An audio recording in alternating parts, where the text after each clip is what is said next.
أعوذ بالله من الشيطان الرجيم أعوذ بالله السميع العليم من الشيطان الرجيم بسم الله الرحمن الرحيم الحمد لله رب العالمين والصلاة والسلام على أشرف الأنبياء والمرسلين وعلى آله وصحبه وسلم. السلام عليكم ورحمة الله وبركاته. InsyaAllah pada ketika ini mari kita sama-sama memuji Allah SWT agar Allah SWT sentiasa memberikan kita rahmat, hidayah, iman dan Islam, dijauhkan segala bala dan bencana dari Allah SWT. Umpamanya pada masa ini dalam keadaan Allah telah memberikan kita ujian besar, yaitu COVID-19 ini. Kita mohon Allah SWT agar kita ini jauhkan daripada segala bala bencana Allah SWT, insyaAllah. Dan saya akan kongsikan di sini berkaitan dengan sirah Sarikandi Islam yang bernama Ziniriyah, nama dia. Ziniriyah ini tuan-tuan dan puan, Ziniriyah ini menerima dari Allah SWT. Hidayah ini milik Allah SWT.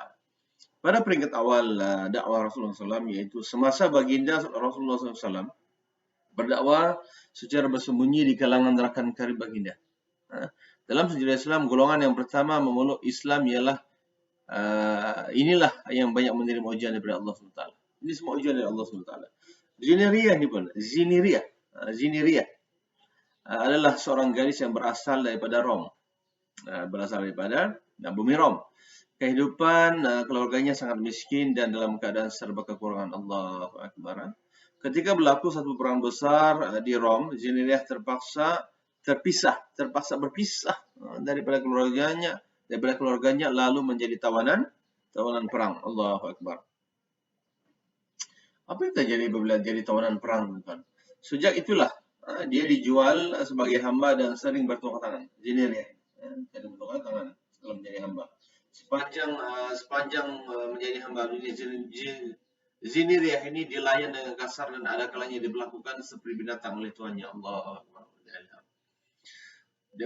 Kemudian diceritakan juga pada satu hari Ziniriyah berkenalan dengan seorang hamba yang senasib dengannya. Perkenalan itu akhirnya membawa nur Islam di dalam diri Ziniriyah karena hamba itu menerangkan ajaran yang disampaikan oleh Rasulullah SAW.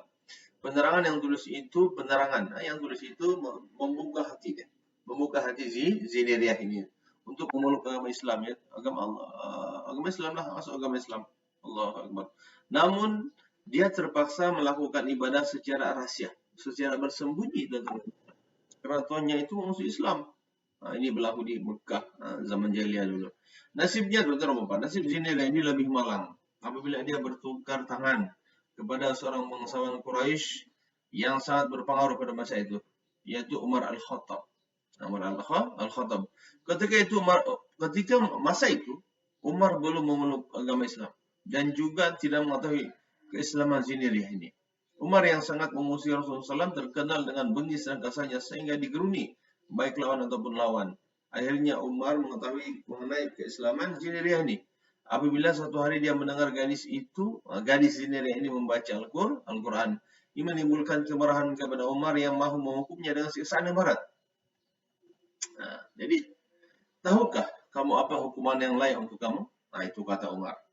Yang keras dengan wajah singa, seperti singa lah, sambil mengheret Ziniriyah ke tengah padang pasir. Di situ Umar mengikat kaki dan tangan Ziniriyah dan menjemur di tengah panas terik. Allahu Akbar.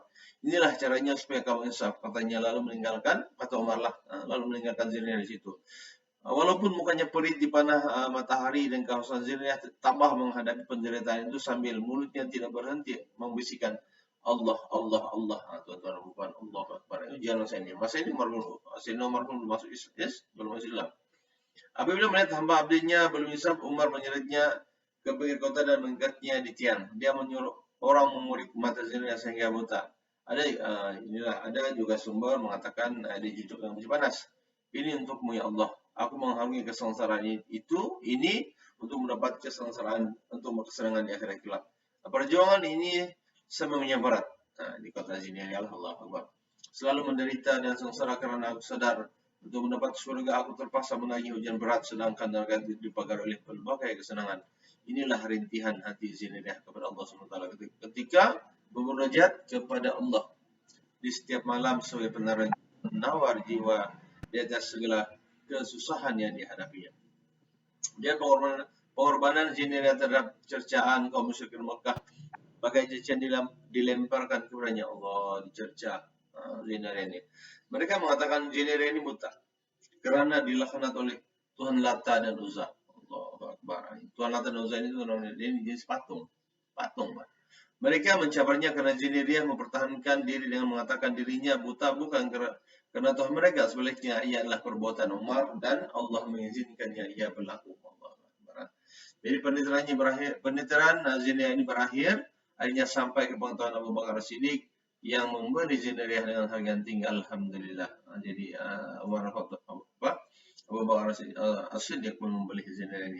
Sejak itu dia tekun beribadah dengan kurnia Allah SWT. Kedua-dua matanya buta itu bercahaya semula.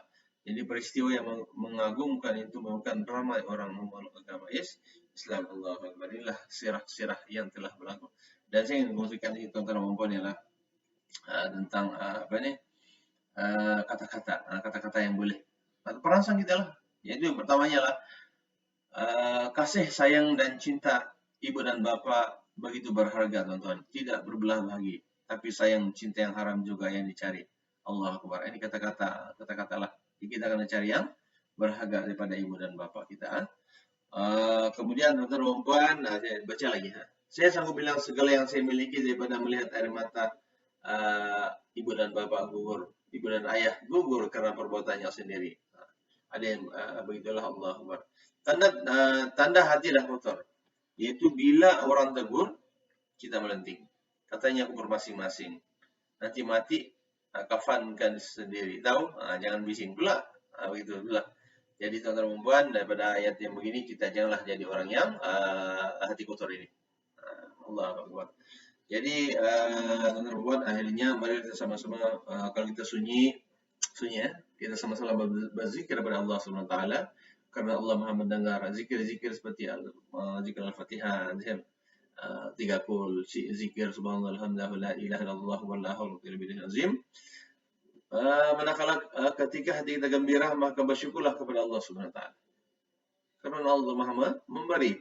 Dan ketika hati kita ini dalam keadaan marah, beristighfarlah, astagfirullahalazim, karena Allah itu sangat pemaaf. Dan ketika mana hati kita ini dalam keadaan sedih, maka bersujudlah pada Allah SWT, karena Allah itu Maha pengasih. Allah Akbar. Jadi saya itu saja, yang baik itu dari Allah SWT, yang kurang itu dari sendiri. Wabillahi taufiq. Assalamualaikum warahmatullahi taala wabarakatuh.